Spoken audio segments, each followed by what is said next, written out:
Franchement, alors j'ai une anecdote, mais c'était pas sur l'aspect physique, c'était surtout sur le nom. Alors, le où, je sais plus, c'était. Il y en a un qui m'arrête, il me dit je vous connais, genre, je vous ai déjà vu. Oui, non, non, ne me dites pas votre nom, ne me dites pas. Et il me dit Cédric Pioline. Et voilà, donc je pense que c'était plus sur le fait Piocel, Pioline que sur la ressemblance entre les deux. Sinon, non. Alors le joueur qui m'a plus marqué en tant qu'adversaire, c'est Pirlo, parce que j'ai eu l'occasion de jouer en 99 à France-Italie, donc en éliminatoire de l'Euro, avec une grosse génération où on s'est fait éliminer malheureusement, et puis ils avaient eux aussi la grosse armada. Et il jouait un peu plus haut à l'époque, style 10 quoi. Et après, je m'y retrouvais en fait, quand il est redescendu d'un cran, je m'y retrouvais moi dans ce qui est maintenant les premiers relanceurs un petit peu. On n'hésite pas à reculer les joueurs devant la défense justement pour qu'il y ait une bonne première passe et un joueur hyper intelligent en plus.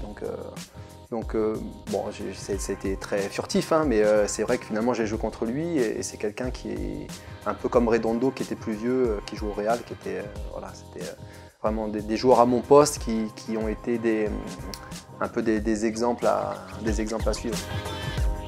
Celui qui m'a le plus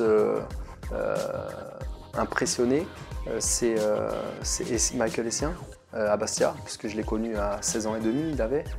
Quand Fred Antonetti a commencé à le faire jouer. Donc je l'ai vu grandir pendant 2-3 ans, et puis avant qu'il parte à Lyon. C'est vrai qu'il avait une puissance extraordinaire. Mais je pense même qu'il aurait pu faire mieux. Hein. Bon, il a fait des gros clubs, mais par rapport à son potentiel, il aurait pu certainement faire mieux. C'est ça qui a été impressionnant. Il a arrêté là. C'était du championnat de France, parce qu'après c'est Thiago Motta. Un petit peu pour tout ce que je viens de dire, quoi. Et en plus lui, il avait en plus ce caractère de. Donc c'est vrai que c'est le genre de joueurs qui se perdent, mais c'est surtout quand ils sont plus là qu'on voit qu'ils avaient une grosse importance dans une équipe.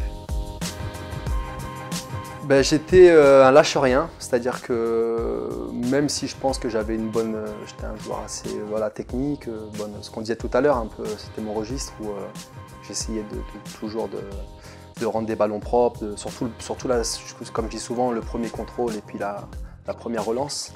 Mais surtout, même si forcément j'ai fait des bons, des mauvais matchs, comme tout le monde, mais par contre, je sortais toujours du terrain où je savais que j'avais donné le max. Et ça, je pense que dans les clubs où je suis passé, ils s'en sont rendus compte, parce que bon, j'étais toujours assez apprécié, et puis je me cachais jamais. Hein. Donc, que ce soit à Bastia ou en Italie, j'étais du genre à plutôt habiter en ville, donc quand ça perdait 2-3 fois de suite, il fallait assumer, il n'y avait pas de souci pour ça.